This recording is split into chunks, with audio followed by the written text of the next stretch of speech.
Hey everybody, Keith Campbell here with Keith and Sheila Realty Group, powered by Fathom Realty. Just want to give you a home maintenance video, an updated one.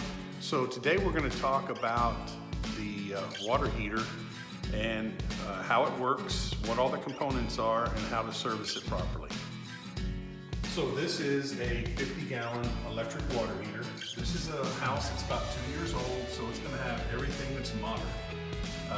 So we can kind of go through it and you can see exactly what you have. So down here we have an overflow pan that drains to the outside of the house. That's in case one of these two heating elements or any of the plumbing up here ever leaks.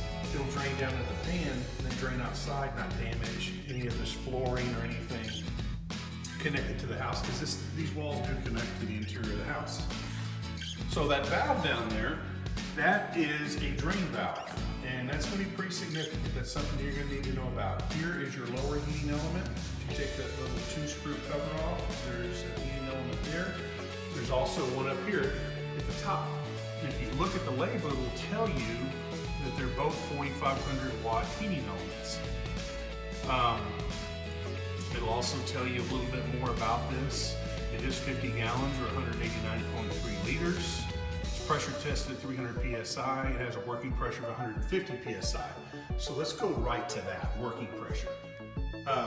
This little guy right here is called a TPRV, temperature pressure regulating valve. If you notice, it's got a line connected to it. If you follow it, it goes outside as well. What this valve does, not a lot of light there, but what this valve does, there we go.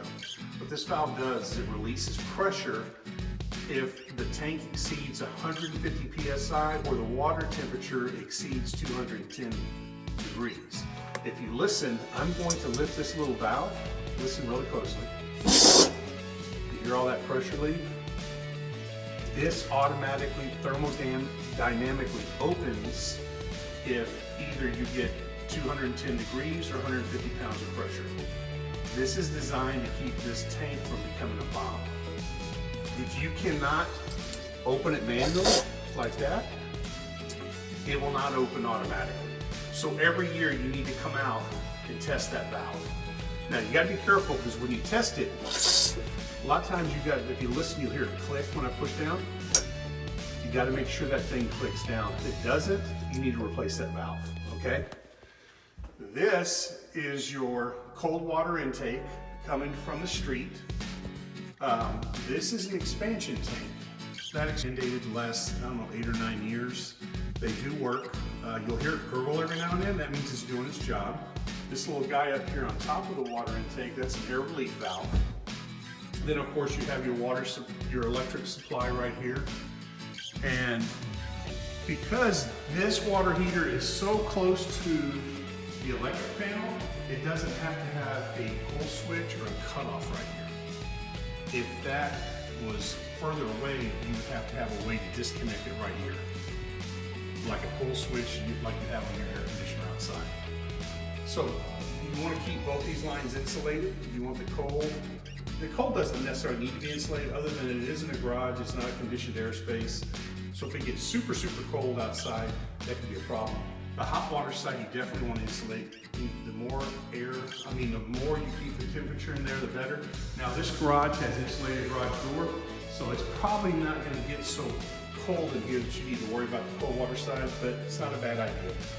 Now let's talk about this drain valve here. What I suggest you do is once a year, you either unplug it or you turn off the breaker to the water heater. Leave the water on the street side water. In other words, you want that dip tube. There's a tube that runs all the way down here from the water that's coming into the tank from the street. You want that down there hitting the bottom of the tank and breaking up calcium and debris and whatnot. You just want to hook a garden hose up to that valve right here and drain it out. Leave that water supply on. Don't turn it off, because it won't clean out as well. But make sure you turn the water heater off. If it's a gas water heater, you're just going to turn the gas supply valve off. If you're not comfortable doing any of this, hire a plumber to come do it. charge you probably 150 bucks to do something you can do yourself for free. And you don't have to drain the water tank all the way out. You just want to watch that hose at the end and see when it starts running clear water, turn this valve back off, seal everything back up, and turn the water heater back on whether it's electric or gas, and you're ready to rock and roll. So I hope this was helpful. If you have any questions, do not hesitate to contact me. Besides being a realtor for 8 years, I've been a licensed professional home inspector for 13. So I have a little bit of experience. I've also remodeled over 100 houses. So if I can be of service in any way, answer any questions, we're here to help. Whether you're our client or not, we're here to serve people.